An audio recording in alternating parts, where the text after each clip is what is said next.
കാട്ടാന പടയപ്പയെ ഉൾക്കാട്ടിലേക്ക് തുരത്തും. CCF മൂന്നാർ DFOയ്ക്ക് നിർദ്ദേശം നൽകി. ഇന്നു മുതൽ ശ്രമം തുടങ്ങും. കാട്ടാനയുടെ നീക്കം ഡ്രോൺ ഉപയോഗിച്ച് നിരീക്ഷിക്കും. തുടർന്നാകും ഉൾക്കാട്ടിലേക്ക് തുരത്തുക.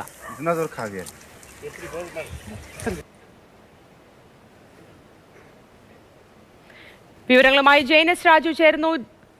Good morning Jain. പടയപ്പ കുറച്ച് ദിവസങ്ങളായി അവിടെ ഇങ്ങനെ പ്രശ്നങ്ങൾ ഉണ്ടാക്കുന്നു, ആൾക്കാർക്കൊക്കെ ബുദ്ധിമുട്ടാണ്.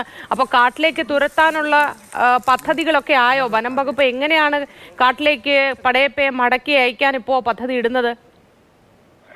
മോദി കഴിഞ്ഞ കുറച്ച് നാളുകളായി അല്പം പ്രകോപിതനാണ് പടയപ്പ. അപ്പൊ അതുകൊണ്ട് തന്നെ ആനയെ ഉൾക്കാട്ടിലേക്ക് മാറ്റാൻ കഴിയുമോ എന്ന കാര്യമാണ് വനം വകുപ്പ് പരിശോധിക്കുന്നത്. ഇന്ന് ഇതുമായി ബന്ധപ്പെട്ട നടപടികൾ ആരംഭിക്കും. ആദ്യം ഡ്രോൺ വെച്ചുള്ള പരിശോധനയായിരിക്കും. കൃത്യമായി ആനയുടെ ലൊക്കേഷൻ മനസ്സിലാക്കിയതിനു ശേഷം മറ്റെന്തെങ്കിലും മാർഗം ഉപയോഗിച്ചുകൊണ്ട് ഉൾവനങ്ങളിലേക്ക് മാറ്റാൻ കഴിയുമോ എന്നുള്ളതാണ് പരിശോധിക്കുന്നത്. നമുക്കറിയാം, മൂന്നാറിന്റെ ഒരു സൈഡ് ആനമുടിശോല ഉൾപ്പെടുന്ന ഒരു വനപ്രദേശമുണ്ട്. അതോടൊപ്പം തന്നെ മാങ്കുളം റിസർവിന്റെ ഭാഗമായിട്ടുള്ള അല്ലെങ്കിൽ മലയാറ്റൂർ റിസർവിന്റെ ഭാഗമായിട്ടുള്ള ഒരു ഭാഗവും ചേർന്ന് കിടക്കുന്നുണ്ട്. ആ ഭാഗത്തേക്ക് ആനയെ വിരട്ടി ഓടിക്കാൻ കഴിയുമോ എന്നുള്ള കാര്യമാണ് പരിശോധിക്കുന്നത്.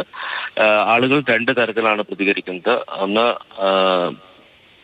പടയപ്പയെ സംരക്ഷിക്കണം എന്ന ഒരു അഭിപ്രായമുള്ള കുറെ ആളുകൾ മൂന്നാറിലുണ്ട്. അതോടൊപ്പം തന്നെ പ്രകോപിതനായതുകൊണ്ട് തന്നെ ആനയെ അവിടെ നിന്ന് മാറ്റണം എന്നാവശ്യപ്പെടുന്ന മറ്റൊരു വിഭാഗമുണ്ട്. രണ്ട് തരത്തിലാണ് ആളുകൾ ഈ വിഷയവുമായി ബന്ധപ്പെട്ട് പ്രതികരിക്കുന്നത്. എന്തായാലും തൽക്കാലം ജനവാസ മേഖലയിൽ നിന്ന് മാറ്റുന്നതിനുള്ള നടപടികൾ ഇന്ന് ആരംഭിക്കും എന്നുള്ളതാണ് വനം വകുപ്പ് അറിയിച്ചിരിക്കുന്നത്.